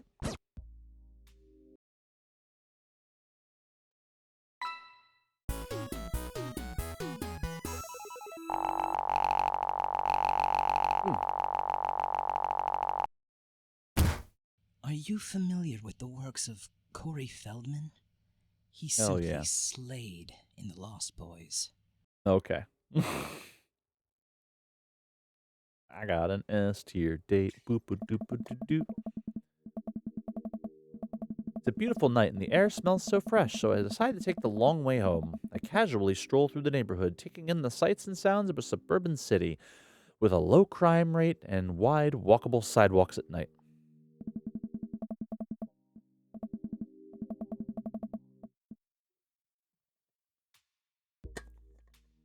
Is this a rerun?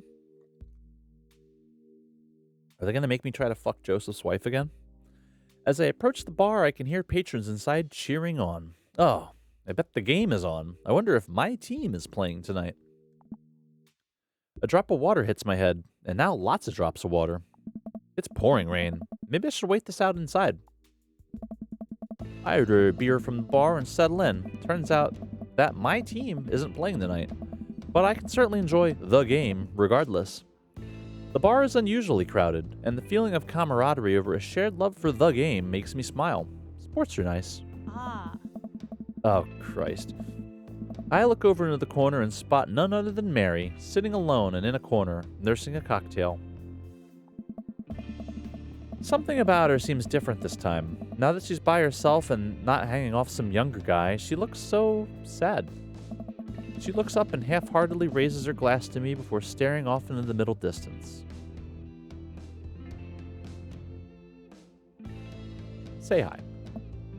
I decide to go say hello. I walk over to her booth. She doesn't look up. The seat taken?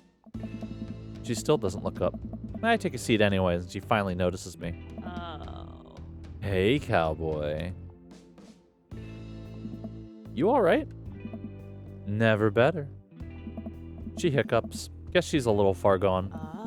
Tears start welling up in her eyes. Oh. Will you walk a gal home?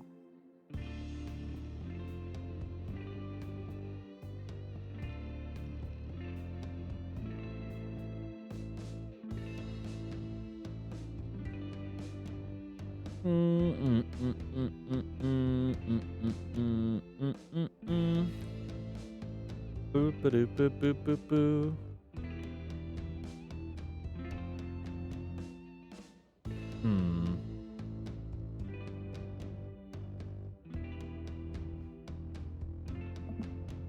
We'll walk her home. We'll see how it goes. If it gets really hairy, I'm just going to backtrack.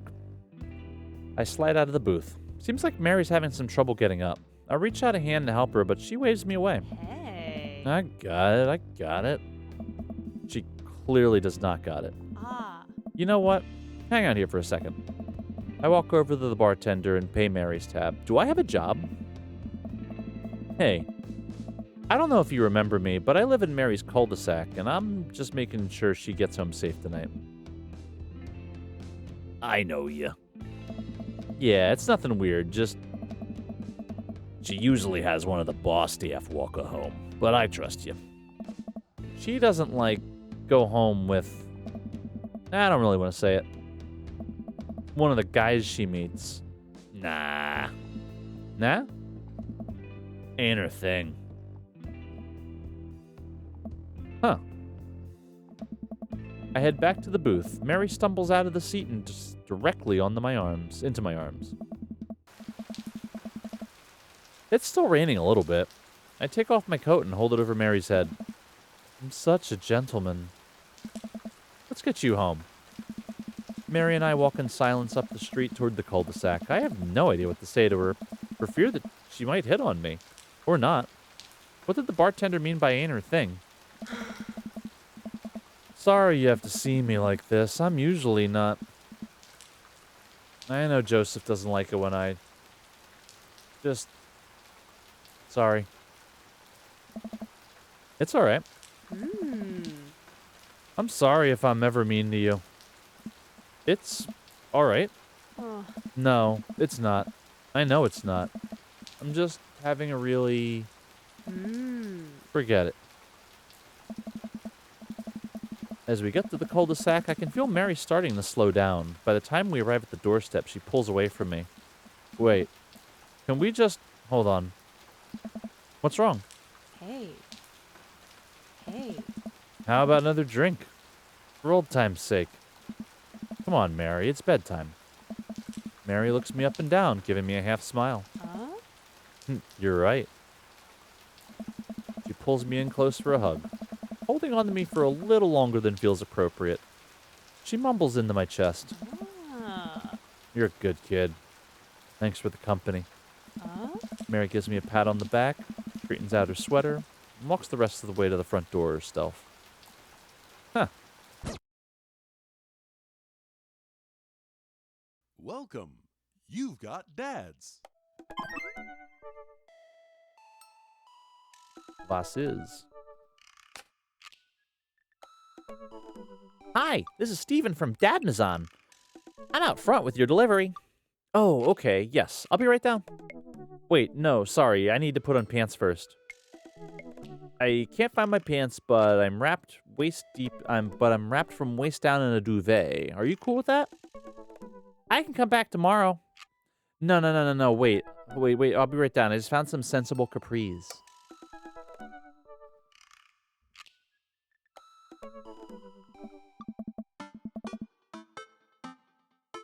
Ooh, I got a package. Wonder what it is. Oh, I bet it's that package of socks I ordered. I open up the box and start pulling the packing peanuts out. Man, these socks reek. Okay. That's definitely not socks. It's... butterflies? Oh, boy. I almost don't even want to know what Amanda was planning on doing with these. Hey, Amanda, your box of dead butterflies is here? What's up? Are you sacrificing them? What? You ordered butterflies. Alright. You can order dead butterflies online? Wait, so these aren't yours? We got No, but I'm definitely ordering some right now. Okay, love you. Damien got me butterflies.